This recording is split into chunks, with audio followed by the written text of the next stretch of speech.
Salut la compagnie. Alors Blue Yeti m'a envoyé cette jolie batterie autonome.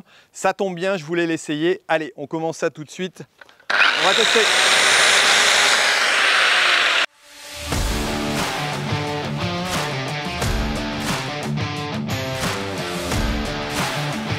Bah, si on m'avait dit qu'un jour j'aurais pu souder avec une batterie, je l'aurais pas cru parce que... Ah, je crois qu'on y est arrivé, non? Combien de coups de marteau pour l'avoir celui-là? 3.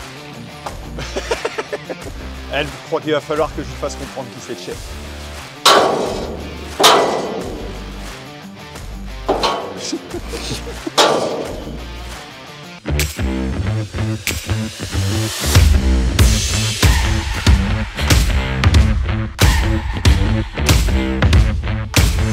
Bon voilà, je profite du mauvais temps qu'il fait entre la moisson pour réparer les chariots. Alors ça fait quelques années que je me dis qu'il faut que je rafistole un peu ça. On va pas faire de la grande soudure, on va pas faire du grand travail, mais essayer de les remettre en état pour être en sécurité, pour balader la paille. Alors je vais devoir tronçonner, couper, souder, faire pas mal de choses en même temps. Et jusqu'à maintenant, je l'ai remis parce que moi, au niveau de la ferme qui est devenue un centre équestre, c'est quasiment pas possible de tronçonner avec les chevaux. Et puis, au niveau de l'atelier Poirot, il n'y a plus de place. Donc voilà, on va bricoler un petit peu ça et puis on va tester justement l'appareil, voir si c'est suffisant, si ça fonctionne pour un usage, j'allais dire, assez intensif quand même. Allez, c'est parti.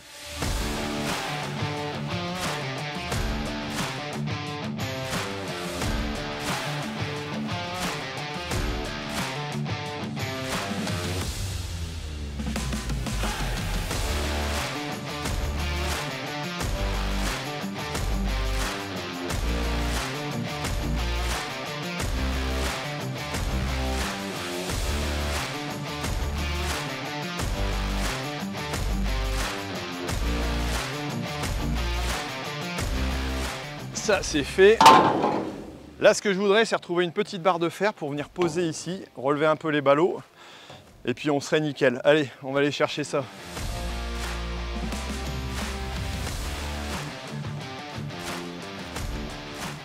Alors ça tombe bien quand même qu'il y ait beaucoup plu parce que faire ça à côté d'un hangar à paille ça serait pas conseillé. Là on est assez loin, ça va. Tiens, ça c'est pas mal, c'est peut-être pas très large. Ça va peut-être faire l'affaire. Alors là, c'est le vieux stock de ferraille qui traîne depuis des années qu'on a rangé l'atelier. Ah bah ça, c'est encore mieux. Que demande le peuple?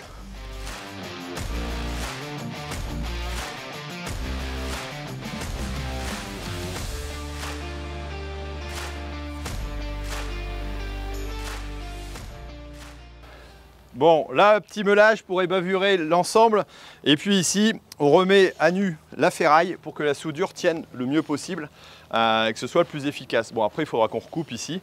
Mais étant donné que ça me fait plat avec le reste, ça m'évite d'avoir à remonter l'autre partie. Donc hop, on peut continuer. Changement d'équipement, baguette en 3-2 pour être un peu plus gros par rapport à la taille des fers. Je pense que ce sera un peu mieux. Et le vieux poste à souder, qui fait encore bien son affaire. Mais qui fait toujours des nœuds.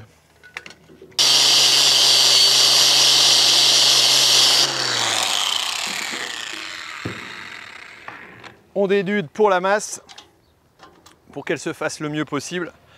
Bonne base, bonne soudure. Eh ben c'est branché, c'est parti. On va voir si l'intensité est bonne.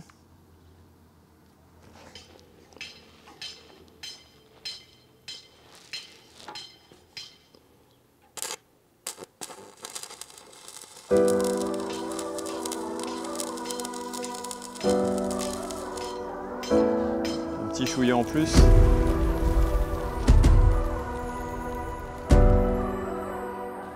Si on m'avait dit qu'un jour j'aurais pu souder avec une batterie, je n'aurais pas cru parce que même parfois avec certaines alimentations, un câble un peu trop fin, le poste saute. Donc là clairement, chapeau.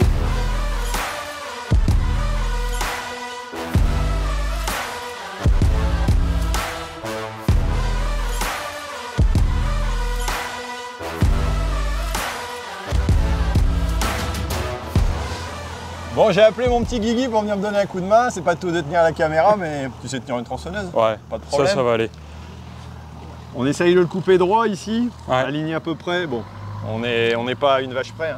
Hein. On risque de faire tomber l'appareil parce que normalement on dépasse la puissance, mais on nous a demandé de le tester. On va voir. Allez. Bon.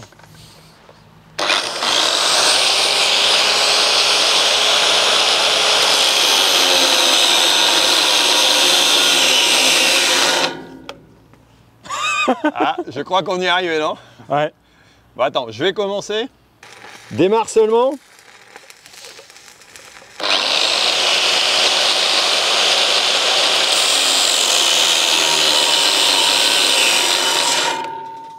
Bon, on arrive à la faire tourner, mais on ne peut pas trop sonner en même temps. On est quand même arrivé au bout, 4000 watts déjà pour le poste à souder. Attends, je vais réessayer, comme ça vous allez le voir en direct.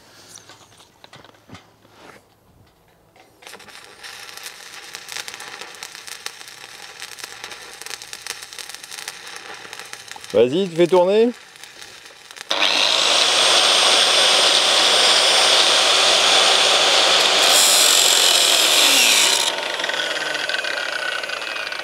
Bon, vas-y, je te laisse couper. Va. Allez. Bon, au moins, il y a une sécurité dessus. C'est ça. On a fait des conneries. Au moins, on sait que ça fonctionne. On sait que ça fonctionne. Il n'y a plus qu'à finir. Bon. Tu coupes? Allez.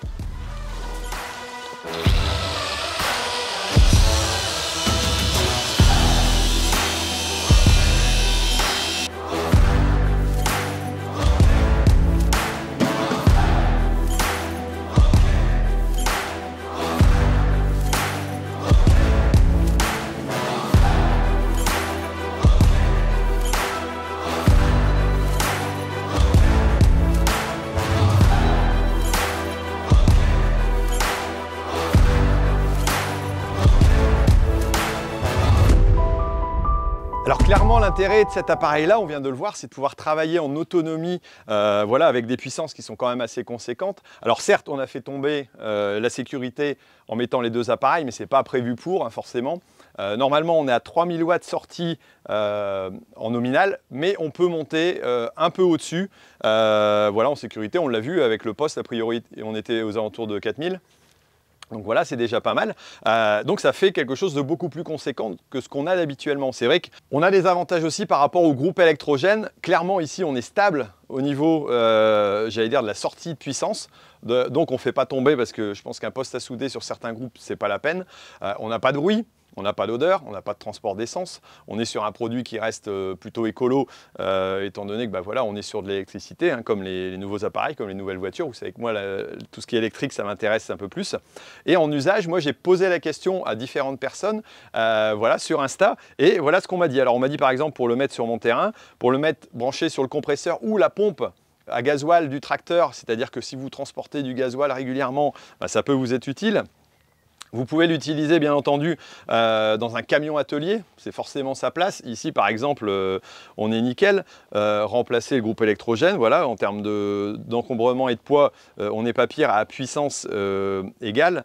J'en ai un qui m'a dit le mettre en sécurité par exemple dans son poulailler. C'est vrai que c'est plutôt pas mal comme idée. Si vous avez des ouvertures, des fermetures ou des alarmes, eh ben, clairement, vous pouvez le mettre en charge et puis repartir avec. Voilà. L'utilisation d'outillage portatif, bah oui, forcément. Hein. Il y en a un qui m'a mis dans ma cabane à chasse.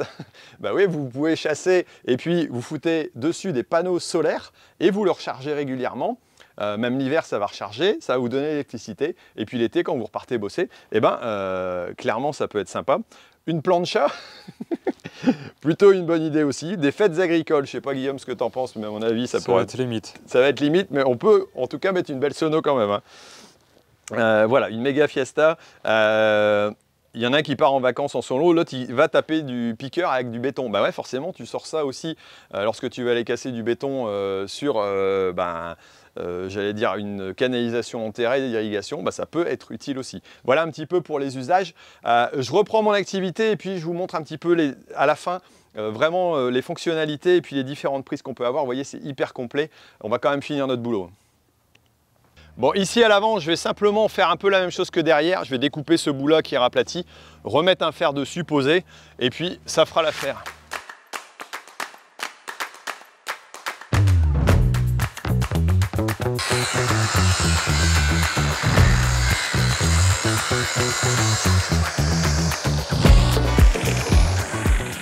Combien de coups de marteau pour l'avoir celui-là? 3. Ah non, mais je vais quand même le découper.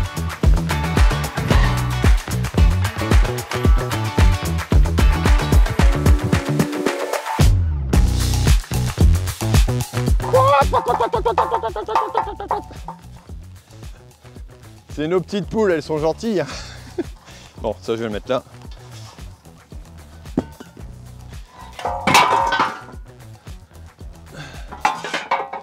Bon, on va aller voir derrière de l'autre côté. Celui-là fera peut-être l'affaire. C'est bon. Et ça va faire mon bonheur. Juste bien. Il en reste un comme ça. Nickel.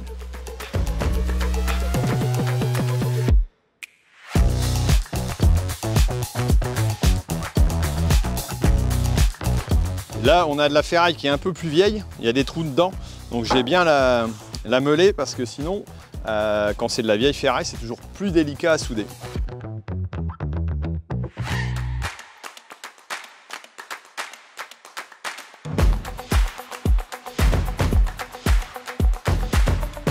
Alors je suis pas un expert en soudure, hein, mais clairement j'ai pris quelques cours quand j'étais gamin et j'ai fait quelques soudures. Et donc l'idéal au niveau intensité, si on est trop faible, on va coller et ensuite on va faire des trous entre deux, ça va pas être beau. Si on est trop fort, on va faire des trous carrément dans la ferraille parce qu'on n'est pas adapté à la puissance. Donc il faut trouver l'équilibre. Et après on fait du va-et-vient. On monte, on descend pour arriver à faire le plus beau cordon possible. Je l'ai pas mal travaillé à l'école. Bon, ça revient quand même tout doucement, c'est pas si moche que ça. Ça fera l'affaire.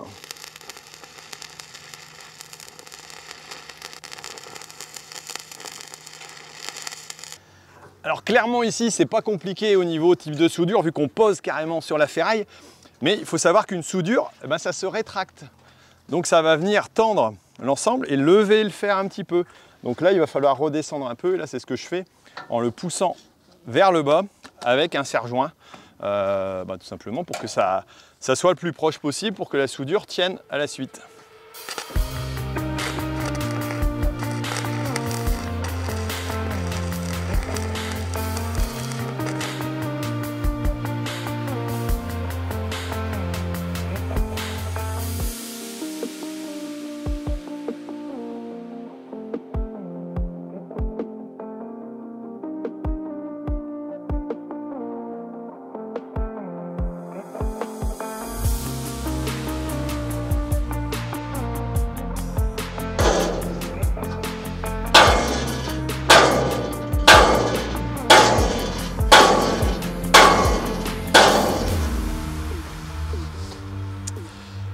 On va faire une petite coupure ici, de l'autre côté certainement dans l'autre sens pour qu'on puisse rapprocher, parce que là ça va être un peu difficile. L'inverse de l'autre côté. Mais avant de commencer, j'ai décroché le tracteur parce qu'on ne laisse pas un tracteur attelé ou alors on met un appareil spécial pour souder lorsqu'il est en contact avec l'alternateur, sinon c'est pas bon pour l'alternateur.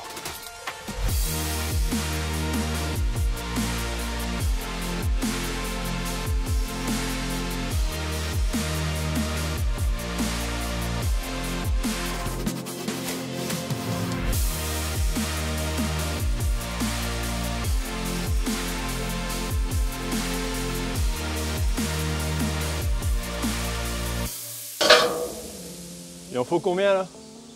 2. 2? Ouf! Je sais que t'es chaud. 10. Ouais, on va rajouter un 0 peut-être. 20. 20, 100.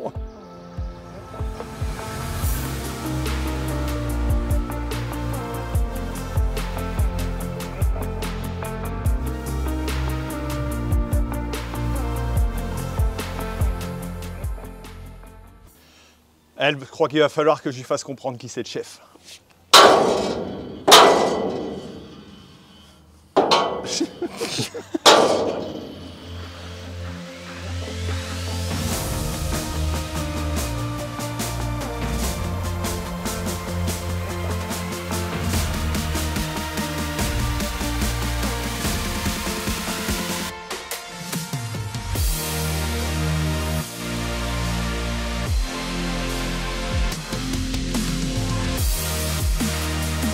Bon là j'ai même réussi à boucher le trou qu'il y avait, c'est pas super extraordinaire. Il faudra remeler et puis peut-être donner un coup de peinture, mais déjà le boulot il est pas mal.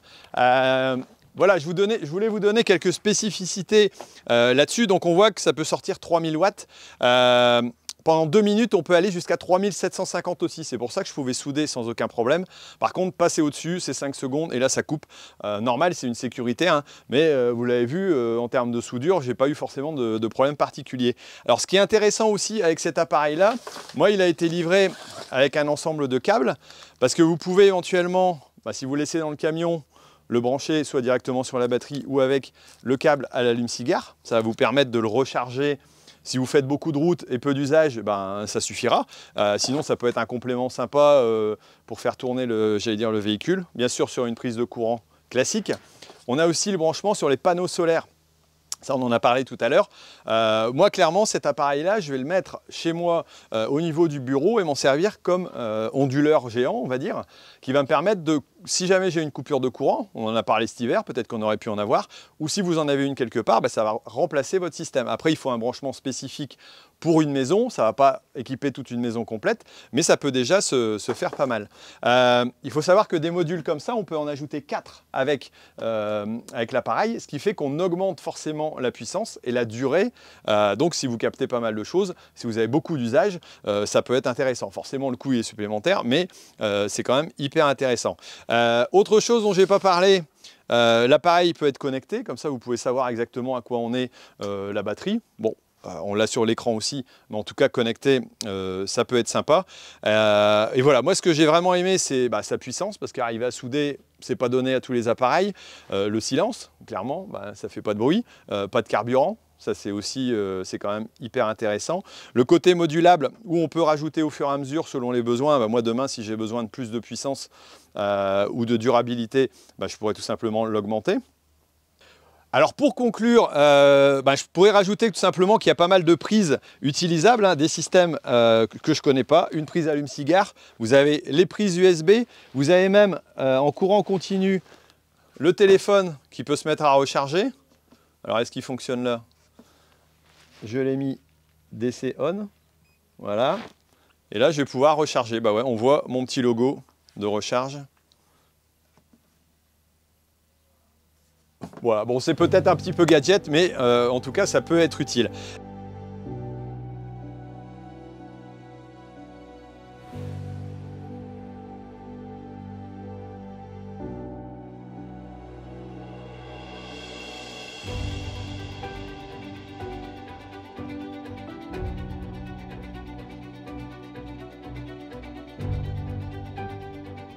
Bon alors pour la recharge de l'appareil, de la batterie, je vais tout simplement installer dans le bureau, d'ailleurs là où elle va rester a priori régulièrement, et où je vais pouvoir la connecter avec mon petit tableau électrique qui est là-bas derrière, hop, voilà, et qui me servira de batterie de secours en cas de problème. Alors le temps de chargement, tout à l'heure on était à 2300 watts de chargement, on a démarré à 14h15, il est... 14h35 et il est 16h20. Ça fait déjà 10 minutes qu'elle est arrêtée. Donc en moins de 2 heures, en un peu plus d'une heure et demie, elle se recharge complètement. Ce qui est logique, hein, vu sa capacité et j'allais dire la vitesse de chargement, ça correspond. Et elle se charge à peu près à la vitesse où elle se déchargerait en tronçonnant. Donc ça veut dire qu'on a quand même droit à plus d'une heure et demie de tronçonnage. C'est quand même pas mal en termes de capacité, ça laisse de quoi faire. On n'était qu'à 35% d'usage de la batterie quand on a démarré. Je l'ai vidé complètement dans la voiture. Ça permet d'avoir quelques kilomètres en plus. Voilà un petit peu. Alors vous allez peut-être vous poser une question aussi, c'est dire est-ce que ça va être durable? Alors il faut savoir que c'est garanti 4 ans. Donc voilà, l'ensemble est garanti 4 ans, ce qui est déjà pas mal en termes de durée. Hein. Souvent, on est plutôt à 2 ans pour des appareils de ce type-là. Et ensuite, en termes d'usage, sur certains de ces appareils, en tout cas, on garde pendant 10 ans jusqu'à 80% de la capacité des batteries. C'est un peu comme les voitures autonomes, c'est les mêmes capacités de batterie, c'est les mêmes types de batteries. Ça fonctionne très très bien et c'est dans le temps, j'allais dire, durable aussi, quoi. C'est pas du tout problématique. Si vous êtes intéressé par ce type d'appareil, je vous mets les liens ici en dessous. Grâce à mon code promo Thierry, THIE2RY, vous allez pouvoir tout simplement avoir 5% sur l'appareil, ce qui n'est pas négligeable parce que c'est quand même des coûts qui sont assez importants. Voilà. Et puis, si vous avez d'autres questions, n'hésitez pas à me les mettre dans les commentaires. Moi, je vous mets le lien pour pouvoir activer le code. Et puis, n'hésitez pas, hein, si vous avez des questions, posez-les. Si vous avez trouvé cette vidéo intéressante, n'hésitez pas. Et puis, mettez-moi un petit commentaire. Bon, allez, moi, je vous laisse. J'ai encore un petit peu de bricolage à finir.